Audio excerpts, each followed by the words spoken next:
Hey Raghunath, tell everyone about our Patreon community. Sure, Kaustubha.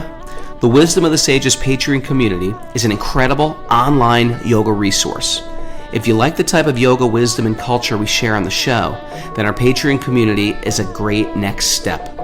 This is a listener-supported podcast, and any level of sponsorship will unlock a wide range of live and archived classes, talks, and even workshops. Raghunath teaches, I teach, and we have a host of other excellent teachers on topics ranging from yoga philosophy, asana classes, storytelling, Ayurveda, kirtan, cooking, meditation, and a lot more. We even have an incredible online Bhakti 12-step recovery group.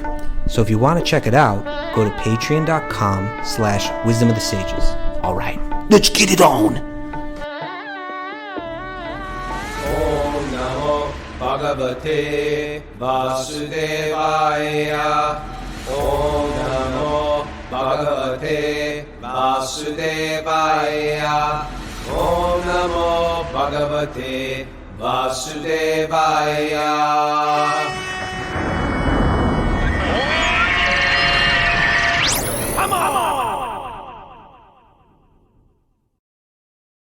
Live from Super Soul Farm, this is Wisdom of the Sages, a daily yoga podcast with your host, Raghunath, and co-host and senior educator at the Bhakti Center in New York, Kaustubha Das. Welcome. We have that Christmas spirit, the holiday spirit. You can see Miss Mara, Chef Mara, is in her yes, Santa's helper hat today. How are you? We have a special guest today, but before we invite him, he's already invited. Before we introduce him, we're all excited because he's me and Kaustubha's buddy from pre-devotee days, and it's great to have him. But before we invite him, or before we announce him, we have special announcements to make for everybody. Okay, Mara. We have a Bhakti recovery group meeting in person live at the Bhakti Center today at 10:30, and you can also join via Zoom. And our show will be at 8 a.m. all this week. Yeah, it's sleep in all week. Isn't that exciting, Californians? It's a Christmas thing. It's a Christmas thing, You get to sleep in a little bit more. You wake up, the kids run down to the tree, rip open the presents. You pour yourself a hot cup of hot dandy coffee, substitute. You laugh together. Carols are playing in the background. The smell of frankincense in the background. We also need to mention that there's today and there's tomorrow. Those are the last 2 days to register for the Sage groups. Oh, yeah. If you're interested in creating community, this is how we do it. We created this thing called Sage groups where you get together, you have a Sage group leader, and you talk about topics that we're going over in the Bhagavatam. It's a great way to make friends and build community and just have a great support group, and talking over. This is how you advance in Bhakti. Talk about your life. Talk about your life. Talk about these topics that we're talking about on a regular basis. What do we talk about on a regular basis, Mara? She's like, I don't know. The Prachetas? You guys been talking about a bunch of children bathing and we're seeing Lord Shiva. No, but the thing, we should be clear, the Sage groups, we usually go to like a topic we discussed the previous week, but it could be, they're more abstract topics. It's not, What's a common topic, Kaustubha? Well, we change it every week, but like, for instance, like humility, humility. Something like, it might be something like that, or it might be. It's not like planetary travel. Zooming out, or whatever. Okay. It could be on somebody, but the real point is this: within the context of that, it's not so much a study group, but within the context of that conversation, there's the opportunity to open up and share what you're going through, ask questions. This has been on my mind all the time. You can ask it here. Like it's a great place to learn. In that sense, and to share in that sense. What they do is this is bringing all this philosophical stuff to our personal life.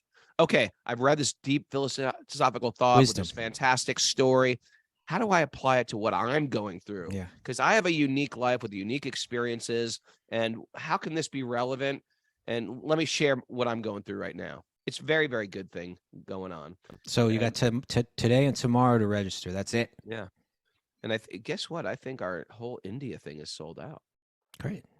Yeah, it's super exciting. And we're going to have our Bhakti recovery group because, and like we were saying yesterday, if you were listening yesterday, I did a great Q&A day, I thought. Great questions. But this whole idea of spiritual bypassing, we have Jiva G life coaching coming from the Bhakti recovery group, and we're going to be doing deep diving into these 12 steps and how to apply them in our Bhakti life. And it's really sort of internally excavating the false ego. I just came up with that right now. Do you like how I said that? It works. Excavating the false ego. Well, or excavating the real ego, right? It's underneath. You want to. Yes. Well, part of when you dig through the dirt, my friend, is you find the jewel. Okay. So you're doing basically excavating is going on. Okay. Okay. Yes. Yes. Yeah. So we're not here. It's a big part of our philosophy is we're not here just to join a religious club. Like my parents used to go to my parents met at a Catholic summer camp in the Catskills because it's sort of like, we just want to do some nice weekend retreat. Was that like the Marymount nuns setup or something like that? I don't know. I was like, you know the Marymount nuns? Yeah, my mother used to go there sometimes, We have very religious parents. At the time they were. Yeah, I know. They sort of got out of it a little bit as they got older. Anyway. All right, let's move on. Okay, we want to introduce our special guest today. Please welcome Madan Oppenheimer. Good morning, Madan Mohan. How are you? Good morning. Welcome. Doing well. How are you? Good. I'm gonna do a brief bio for you. Madan, All well, right, it's really brief. But Madan is good. It starts off with Madan's one of my best friends in the world. And he was from the hardcore scene that me and Kaustubha got into were into as teenagers. We were all sort of explorers of life, and we were trying to figure out what the hell do we do with this life, and it drove us to sort of punk rock music.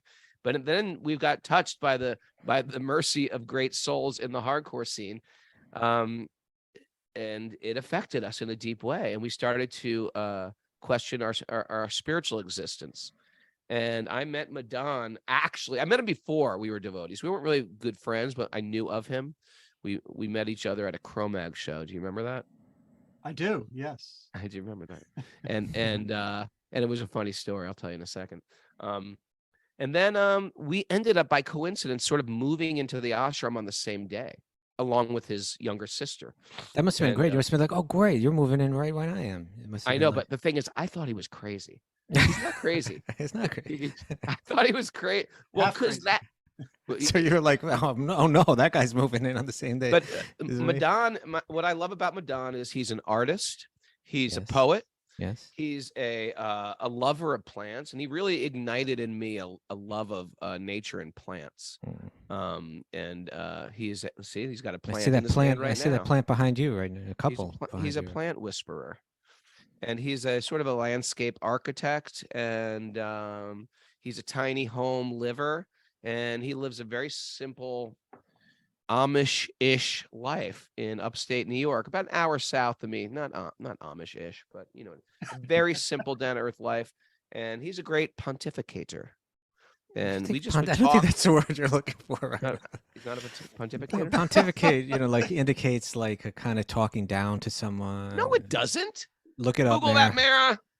Yeah, Pontificator isn't talking down. And it's kind of like claiming a certain kind of authority in how you speak. Okay, here it is. Well, that's fairly accurate.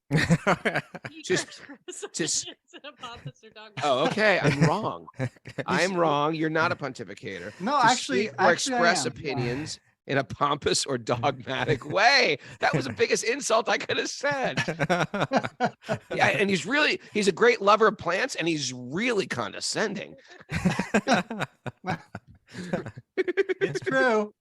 Maybe orate is what you're looking for, something more like that. One of my greatest appreciations is for Madan is I was driving across America once, and he's one of these guys you can call him on the phone, and we talked for 7 hours straight on the phone just about life. And I don't know what you were doing, but I was driving, so it was great for me. It kept me awake. And then we hung up. I took a 3-hour nap, called him back, and we did it again for another 5 hours. Were you talking all the time then too, Raghunath, or did he talk at all? Yes. No, he's a talker, man. Okay, well, let's hear him. Let's bring him on the show. Madan, welcome to the show. Well, thank you so much. Thank you. Thank you. I'm so glad to be with you. So the first day I saw you, you got to understand, I was sort of a straight edge guy, and you hung out with the Cro-Mags guys, and back Not then straight nobody edge. had, huh? Yeah, not straight edge. You were I not was not straight. straight edge. Yeah. You were not straight edge, but we were all both the straight edge scene, which was very, very budding at that time, and that Cro-Mag scene. They were sort of moving towards an alternative to the alternative lifestyle. We were all in weird music and dressed weird and things. But your community had a little darker element, was getting a little violent, a little like, and also tons of tattoos. No one had tattoos back then. It Right. was just like everybody's got my daughter's got a tattoo without telling me. Ooh. I know. So if anybody had tattoos, you'd be like convict or friends with the Cro-Mags. That's what it sort of came down to. And so I remember I just ran into you at this Cro-Mag show, and you were eating bee pollen. And back then, bee pollen was, we were random teenagers who liked bee pollen. I was like, oh, you got bee pollen? And you started preaching to me, perhaps pontificating about bee pollen. You're like, yes, it's a complete protein, has all 22 amino acids. And you started handing me and somebody with me bee pollen. I was like, oh, what a nice gentleman to meet at a Cro-Mag show. How wonderful. And all of a sudden, as you're handing them to me, your sleeve went up, and I saw a sleeve of tattoos. I was like, red flag, crazy man. And I quickly backstepped out of there. It's like, I don't see, my idea with that whole crew was I keep a friendly distance. Friendly distance. But then we became besties when we moved into the ashram. Absolutely. Yeah. And you were my go-to philosopher. I enjoyed that very much. Now, how did you know him, Kaustubha? How did you know Madan? Because I was part of that dark group of people you were talking about. But I just want to say, it's interesting. I want to let Madan Mohan talk, but I'll just share this. I'm just a prop. I'm just a prop here. that it's similar to your situation, where it's like you're kind of like having an unusual conversation. It was like a surreal conversation because you're discussing amino acids in the middle of, like, I don't know where you were. L'Amour's. L'Amour's in Brooklyn. I was probably there too. But I would just remember, and I also knew Madan Mohan as Mark, but I think we both, our interests kind of ignited in Bhakti at about the same time. Yes. And so, although we're part of the scene for years before that, we started getting into Bhakti, and we were still hanging out in the same places and with the same people, but our conversation was beginning to change. So I always fondly just remember, like, hanging out on a sidewalk, in New York and downtown New York, under all kind of bizarre late night circumstances. Dangerous. Yeah, it was always crazy. It's like, it was like, oh, that car's on fire. Oh, that Puerto Rican gang has come to kill us right now. Oh, that person just passed out. It's like you're living in a video game. But in the midst of this insanity, we were like discussing Bhagavad Gita and these concepts, and just like as if it were normal. But I'm very grateful to you for those days and those times. It still means a lot to me, but it had a lot to do with my eagerness to practice. Don't let him talk. Don't let him talk. Yeah, no. Now you ask a question, Raghunath. That's what the interviewer does. They ask a question. So I'm curious to know, like, maybe let's just dip into that. It was chaos on the streets of New York in the 80s. It's like the years of Serpico and corrupt cops and drug deals and gangs everywhere. Like, what attracted you to that element as opposed to, you grew up in Millbrook, New York, which is beautiful. I'm friends with your family, your parents, and a beautiful, like, farm-like area. And and what drew you to the Lower East Side and to that element, and how did it tie into your because you're a very philosophical person, a thoughtful person. Why'd you get mixed up with that? Yeah, I didn't feel like I didn't, my inside didn't match my surroundings when I was a teenager up here upstate. So I was out of my element. I was bored to death. And I was or driven to, I mean, bored to death. Or another way to put it is my incompatibility with the world that I was in made me feel crazy. Well, how were So you incompatible? What's that? How were you incompatible? I guess the underlying way was just that everybody around me seemed to be able to function normally. It seemed like going to school with the idea of going to college and then getting a job and having a family was working. That blueprint was working for, seemed like everybody around me in school. And to me, it was tortuously senseless in light of the bigger questions of life. Now, I had those bigger questions when I was a little kid, but I just suppressed them. I just, tried to have fun. But by the time I was in my early teens, it was increasingly impossible to, effectively lose myself in distractions. There was a persistent drumbeat of, these bigger issues. What's the point of all this? Why are you here? This makes no sense. So some of that was underlying my gradual dropping out of high school. I dropped out gradually. I started going to the city. I had family. I had an aunt there, so I would stay at her place on the weekends. And weekends started to turn into weekends plus Monday, and then weekends plus Tuesday. And at one point, I was coming back home and just going to high school on Friday. What kind of high school accepted that? I don't know how that happened. I don't know how, I don't, but there were, that's part of the story. There were things also going on in our family life at the time. Yeah, that were making all of this possible. Like positive things in the family or disruption in the family, or at the time, how did your parents deal with you? That my dad was in prison at the time. Oh, yeah.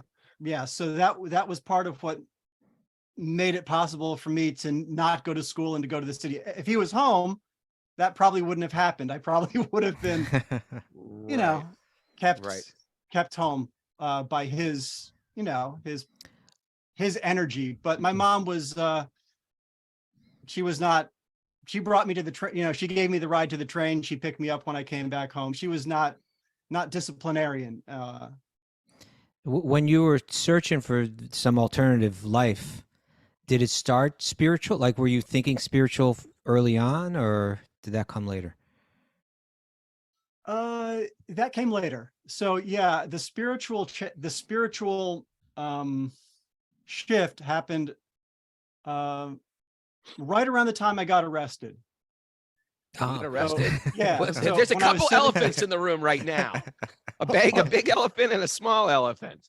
Yeah, I'm not going to unpack all the skeletons. Okay. In this discussion, okay? So okay, we can save that. But so yeah, I got arrested. It was right around the time I had become a vegetarian. Makes it more difficult in jail. What was that? Makes it more difficult in jail.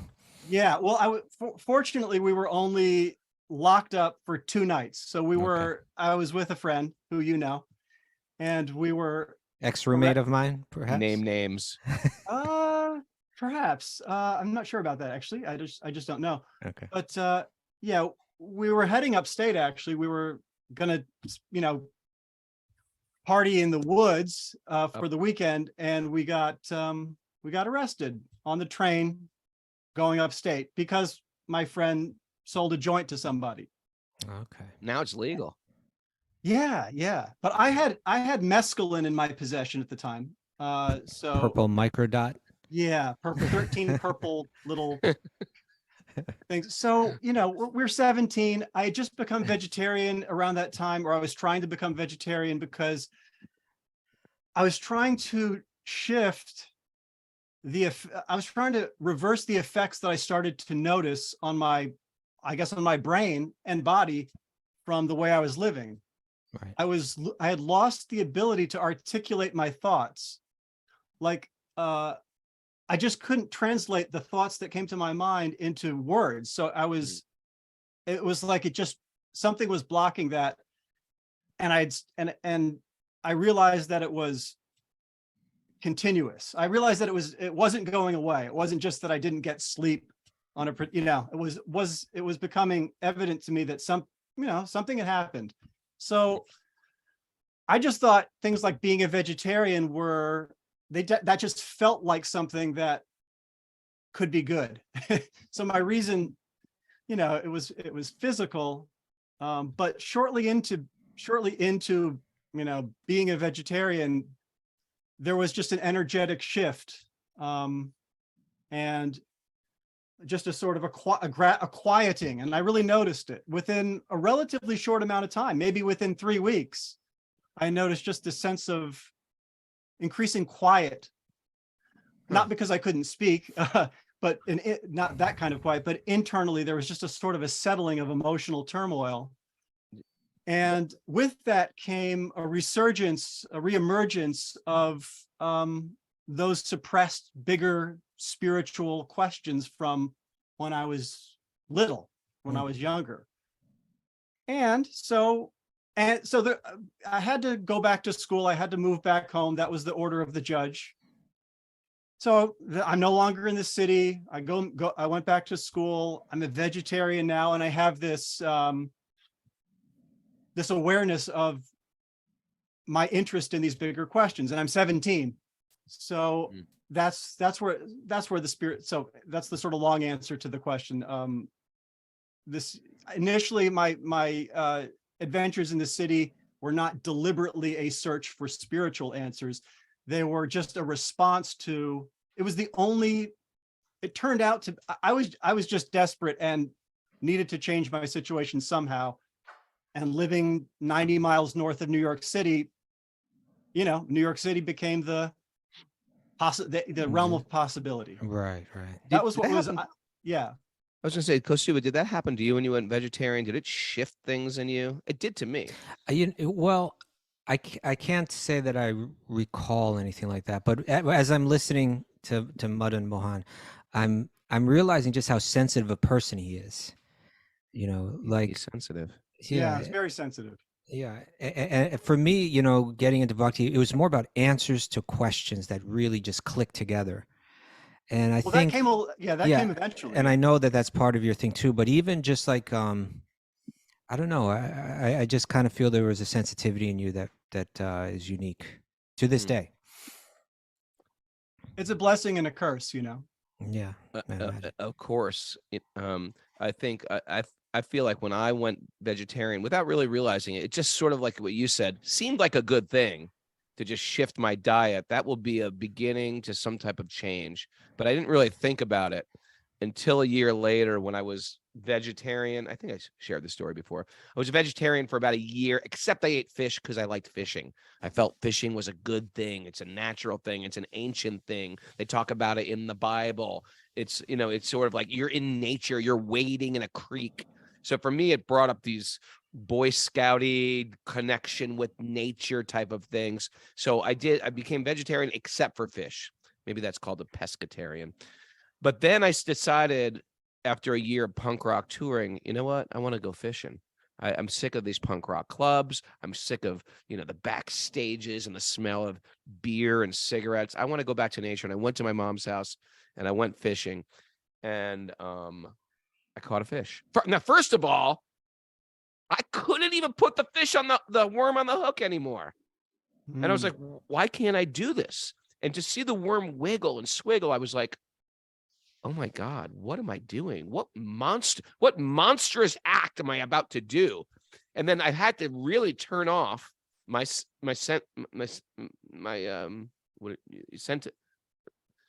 sensitivity. Thank you. Sensitivity. And then I did it. I punctured the body of the worm and then I threw it out and I caught a bass. And I was like, I killed another animal. And I was like, what the hell am I doing? So I can pretend like I'm a big fisherman. I'm catching like an 8-inch bass. Big deal. So anyway, yeah, I did a shift in that too, and it comes without warning. So okay, so now you're on the Lower East Side, and who tagged you? Who gave you some light towards Bhakti Yoga? You're already a deep thinker. You're already sort of a spiritual person. You're already Yeah, I had actually already met a Lower East Side person before I ever even had gone to the Lower East Side, and I didn't know it at the time. But in Grand Central Station, a number of times I talked to John Watson. He was dressed as a full brahmachari. He had a book table right near the clock, the big clock in Grand Central. So I had actually, You knew him from the even- hardcore scene.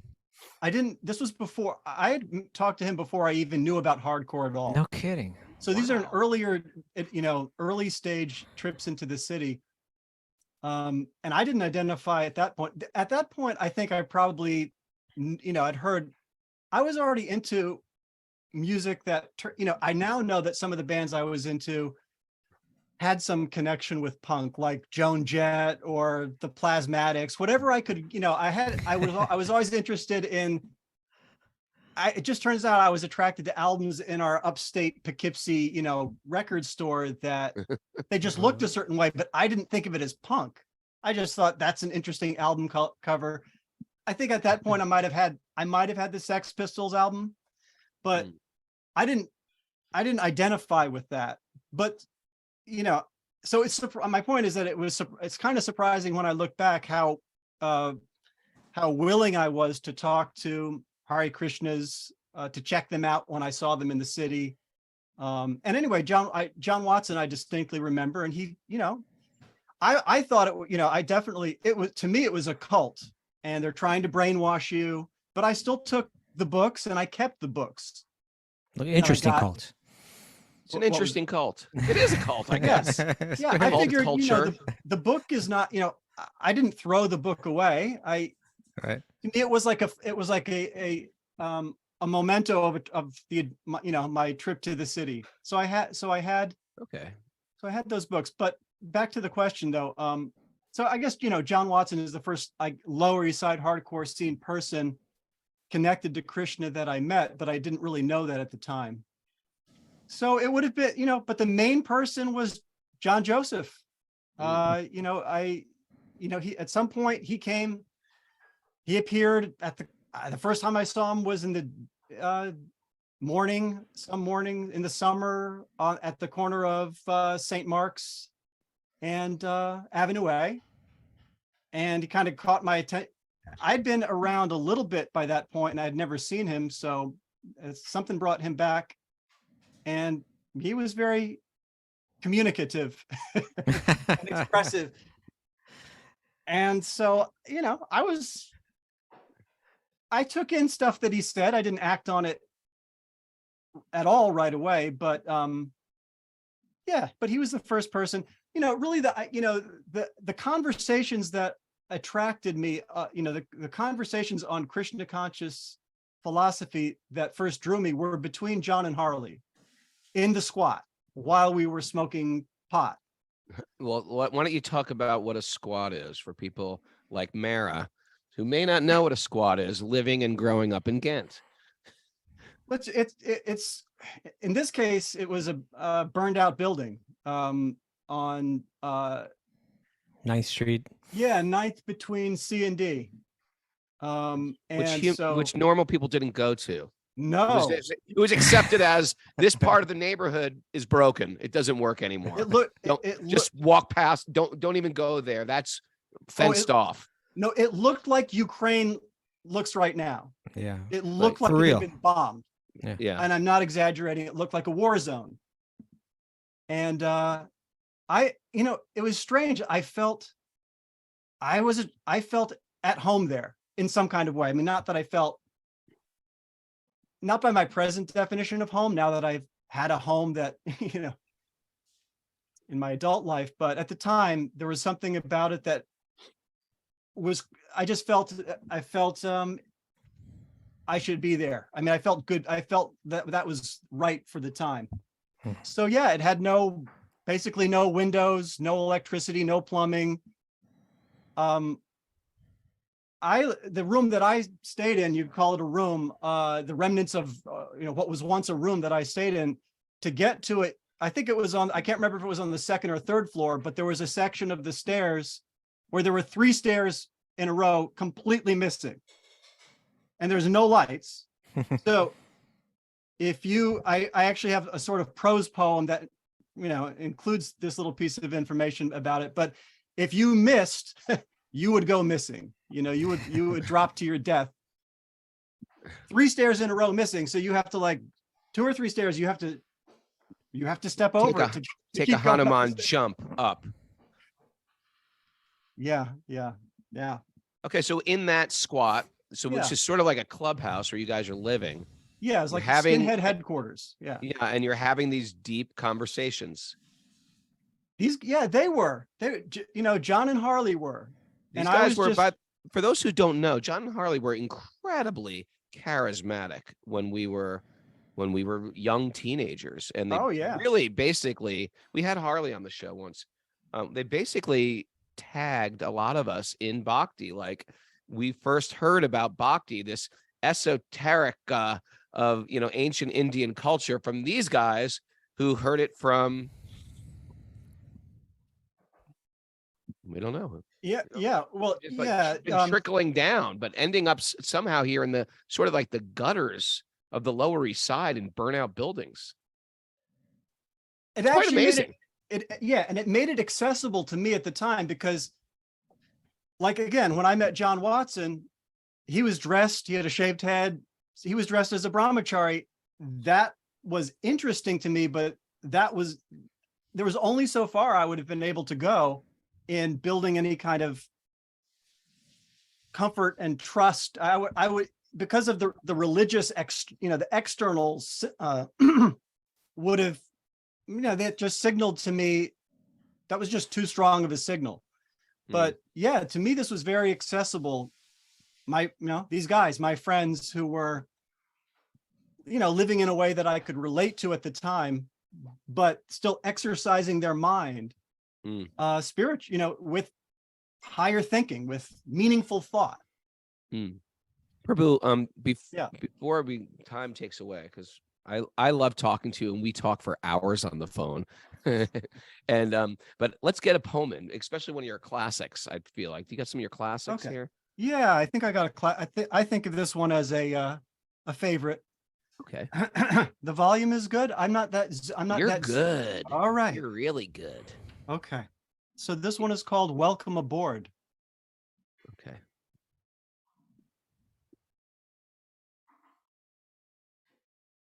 Pushed out of the womb and into the room.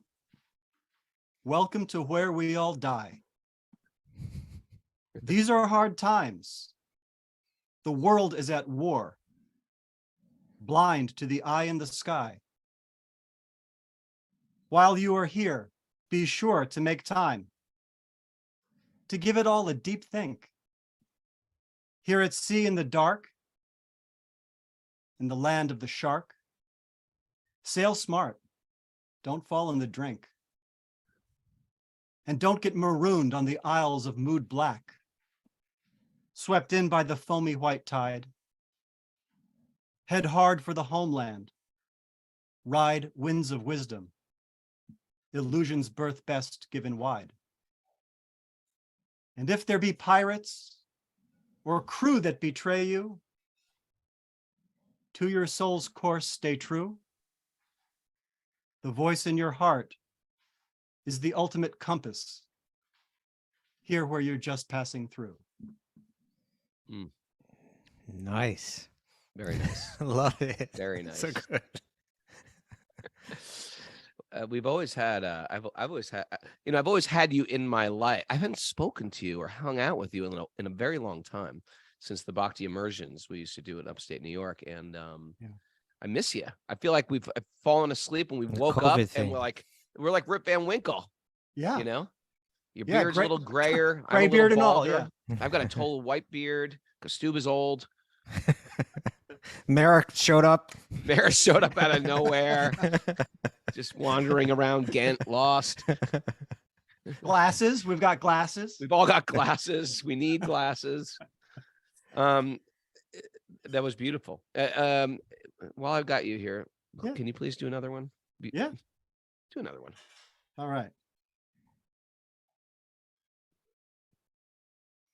All right. Well, I'm going to read this one. This is kind of like a prose poem. So, and it's not a rhyming poem. All right. This is something that I wrote to someone at some point, and I was just reminded of this recently. Someone we both know just told me they had used this for a yoga class. I had forgotten that I wrote this, but it came back to me recently. It's called Be That You. Try to picture the you beyond your issues, the always caring and consistently present and focused you.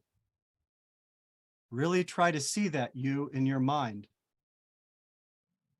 Imagine what you'd sound like, act like, be like, think like, look like. Imagine what it would be like to be around that you. Picture that spiritually healthy and empowering you.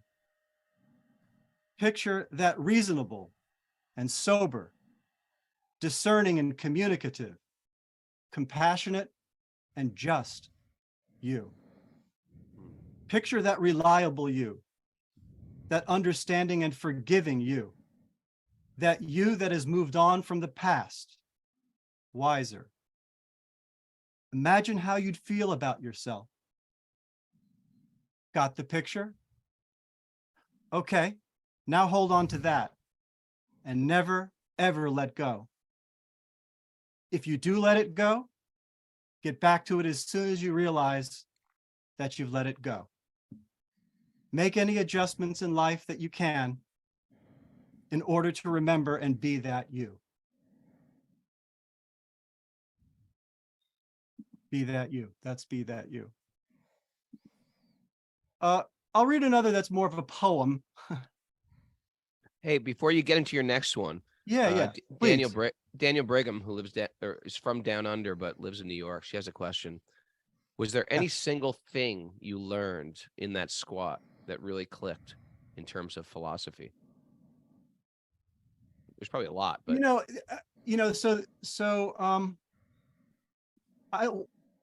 what comes to mind is what I learned about myself is that I like to listen to spiritual discussion. But that is the first time in my life that I heard people having a discussion that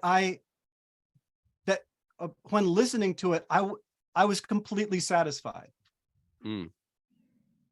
As opposed to you otherwise like religious or spiritual discussions would leave you cynical or confused. Or the only other thing that I'd heard, I guess, would have been just sermons in church, and I don't remember ever having a sermon in church ignite anything or click in any way. Granted, that was the only times I was in church and heard sermons was when I was somewhat younger, so the timing had something to do with it, but this was just a discussion between two people, not one person pontificating. And it was just so satisfying. But some of the things that these guys talked about a lot that really stuck with me were like little phrases like the modes of material nature. And I also remember them talking about, or mostly it was John talking about it. Harley he was already a little more, he knew a little bit more about it. He was more into it at the time than I was. He was clearly starting to get into it seriously. Yeah, he was further along. And so some of it was him, talking about it also, but I remember like talking about like the universes coming out of the pores of Mahavishnu, like stuff like that, stuff that was trippy and just big in its, big and timeless and mysterious. It was just it was attractive.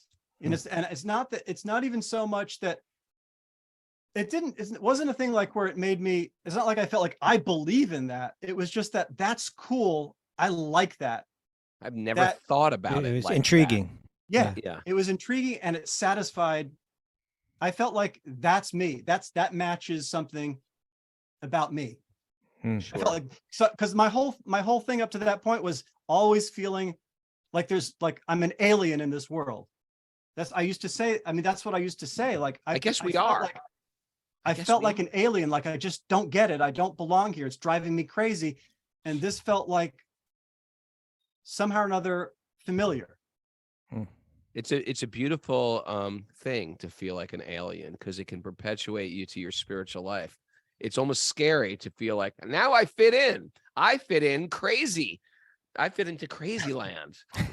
Yeah, I have a question for Madan, and that is, I see you as even within, like, even if you took all of these aliens, this group of aliens that are all practicing bhakti, I feel like in some ways you're even alien from that group, and in the sense that like you very much go your own direction.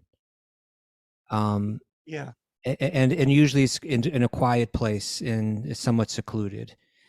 And so now, here you are decades later in your life, having discovered that back in the 80s, having discovered bhakti in the 80s, spent some time, as a brahmachari, as a monk, come out, and then, gradually developed your life as a husband, as a father, as with your work that you do as a landscaper, being in nature, and as a teacher as well. Like you, in your quiet way, you kind of have your scene of students that come to you and are inspired by you.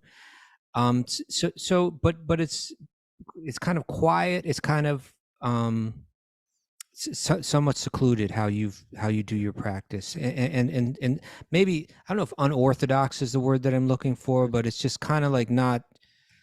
It's outside. It's your institutional framework. Yeah, pretty much. So here's my question. So what's your practice like? Like what is it that's keeping your spiritual life alive? What is that's exciting you on a daily basis?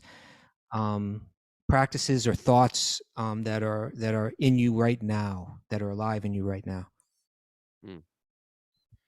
Yeah, it's like, I'll just say that what I sort of always wanted to get to was a place where I wanted to feel, for me to feel that something is authentically spiritual. It has to not depend on, this is for me, just instinctively, it felt like it has to not depend on the externals. It has to not depend on always like getting a fix of some kind. I felt like there must be some state that we have within us naturally that real spirituality is about and brings us to. So as soon as I got to a point in my, frequenting of the, institutional activities, as soon as I got to a point where I felt like this has brought me to where I was looking to get to, then some part of me wanted to also test that and see, and go, go my own way, and put it and see if what I'm really made of. Is this real for me, or is it just more of a social thing? Am I really just looking for companionship, Yes. So in other words, the institution is meant to bring you to what's beyond the externals, but in a sense, the institution is external itself. It can be. Yeah. There's certainly there are aspects of it that it clearly are. Yeah. And there's a way to make even those externals. I mean, ultimately everything is internal. Meaningful. Yeah. Anyway. Yeah. I mean, we experience everything within ourselves. So ultimately, but yeah, there was some degree to which I wanted to put it, to test it, but also I like to share and make what I feel I got from it accessible. And for some reason I felt called, I tried to share Krishna consciousness as a brahmachari, doing book distribution and different things that are more sort of conventional Krishna conscious modes of outreach. Mhm. But even when I lived in the temple, it seems like Krishna always sent people to me for whom there was some way in which the externals were an obstacle. And I felt like I could be of better service to them by by interacting with them in a way that was more comfortable for them. So that was kind of something that just came about in the course of my being in the temple. Even when there was a point when I was in the temple that I thought, I'm going to stay here forever. I'm not going to get married. I became quite content monastically, but I was in my early 20s and I started to wonder, what if? Is this real? I didn't want to set myself up for some chaotic scenario in my 40s or 50s. So I started to hear the voice of reason, and at least in my case, that came in the form of gravitating towards non-monastic life. But even when I was thinking of myself as in my monastic identity, I just kept getting these. It seemed to me like I was being asked to interact with people in a way that wasn't trying to get them to move in the temple, trying to get them to adopt the externals. And so at some point I started to want that service. It was like it was given to me, it seemed, by circumstances. But at some point I recognized, oh, I like that. And so it seemed like the natural sort of conclusion of that was ultimately to share in a way that was as dependent on the essence, as possible. And part of what came with that is, the sort of drift, the reduction of conventional external trappings. Right. Well, it's we went asleep for 20 years or so and we woke up, and that's where it is right now. You're ahead of your game. This is sort of 2.0, at least within our community. Most of our listeners are not going to live a monastic life, but they want to figure out, how can I take spiritual wisdom, apply it to my daily life, apply it to, like, what is the substance of yoga, and how can I be more introspective and make it relevant? How can I take books of wisdom and apply it to life? Prabhu, Yeah. Just hearing you today, I miss you a lot. I just want you to know that I miss you a lot in my life, and I'm going to figure out how to have you back in my life more. But can you give us another poem before we wind down this show? Yeah. And Do you have that diaper of the mind one? I remember that one. Yeah, I just want to share also, because Stu, it's like we get a lot of people on the message board who are from the hardcore scene, and like Madan said, we all owe a grade of thanks to Cro-Mags, Harley, and John, who really, like Johnny Appleseed, spread these seeds of bhakti. We're all in depth to change, and it's amazing who Krishna tags. It's just right for you. Like, Krishna sends people as just no Swami with a long beard and saffron robes coming into that squat would have been listened to, perhaps, but it came in the form of other guys you can relate to, and God works in mysterious ways like that. Unless he had weed.